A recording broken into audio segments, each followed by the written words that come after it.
Hi guys, welcome back to the vlog. I'm Luke Ediger, sales manager here at Charleston Homes. Today I'm with Sean Stodola, warranty manager. We wanted to get together today and talk a little bit about carpet. Seems in the past couple of months we've had various questions about carpet upkeep and care.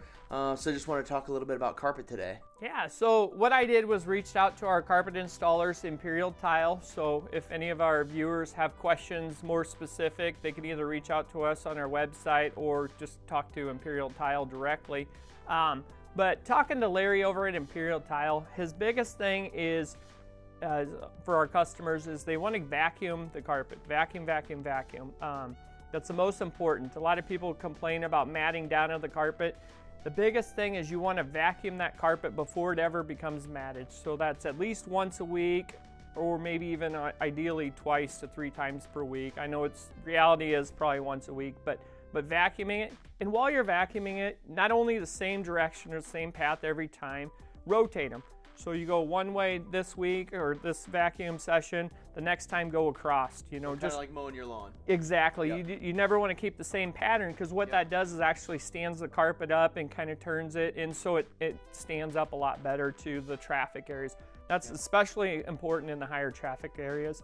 A good vacuum, a name brand type vacuum, you don't got to spend over the top money on it, but the biggest thing is to find a vacuum that's compatible with your carpet.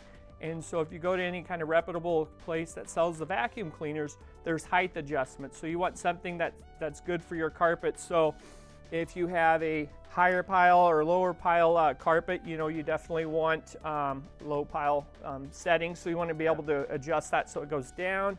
If you have a thicker pile carpet, then you want something to where you can raise that up. And so the height adjustment's very important, and a lot of the more name brand vacuum cleaners do tailor towards that. So the second thing he spoke on was cleaning the carpet. So there may be rooms in your home that you never walk in, and it's not necessary to clean those, but ideally about every 12 to 18 months you want to get your carpets professionally cleaned. And by professionally cleaned, it's not running a rug doctor or your household steam cleaner, because those can actually do more damage than good, because it could delaminate the backing of the carpet from the actual nap, so it separates the water. So the biggest thing when you're calling around for carpet cleaners is, do they extract the water? You want a company that extracts that water. You don't want that water sitting in there. It can get into the pad, it can get bacteria growth, stuff like that. So every 12 to 18 months, have it professionally cleaned with an extraction water method. And then the other thing we talked about was rugs. Rugs are good for decor, but they also serve a purpose. So as you're going in from your entryway into a carpet area, you may want to have a rug there, you know, just to kind of deposit some of those soils before you're actually walking into the carpeted areas. Removing of shoes, that's going to help out. So a rug or a mat, a good rug or a mat, just kind of in that area. And then if you get any spills, most spills can come out. It's just a matter of how to get them out. And so the biggest thing is, if something does spill, you want to get it out right away. The biggest thing is going to be like some Dawn or dish detergent and a little bit of water. And at the bottom of this blog, or we'll have a link to that, to where you can get specific remedies for spills. Yeah.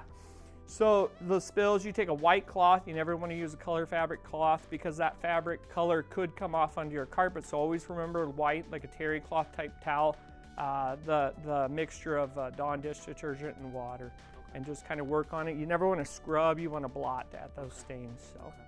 And then what about, is it common to live in the home for a certain period of time and then getting some additional rippling or stretching of that carpet, and you know, it may look you know, like I said, stretched out in some areas? Yeah. So depending on like the household, you know, if there's a lot of children or a lot of people in the home, you tend to get what they call relaxing of the carpet.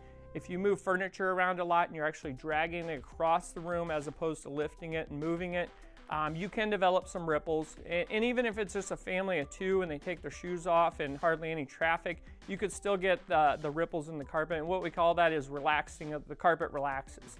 And so there's just different kinds of carpet that tend to relax a little bit more than others. It's not a bad thing. It's just something that can happen. It's It's not an install defect or anything of that nature. So we do cover that under our warranty program. For the first year, we come back and restretch those rooms. We just ask that the homeowners kind of move the furniture out, and if they did have a claim or a concern of that, we'd kind of go over that beforehand, or what we needed moved before we set the appointment. But restretching is covered under our warranty for the first year. And usually it might appear, within the first year, it might be 2-3 years down the road. So if it does, I always say just contact us or get a hold of Imperial Tile, because we have gone back in some instances and gone through and restretched those even after our warranty is up. But it's fairly common. I mean, it's not every house, but there's different circumstances that lead to that. Yeah. Well, good. Hey, that's a lot of good information on carpet, and like Sean said, there's going to be some information in the text of the blog message about how to clean up certain types of spills. So, and you're always free if you have questions to reach out to warranty as well through our website. As always, feel free to visit our website at charlestonhomesomaha.com.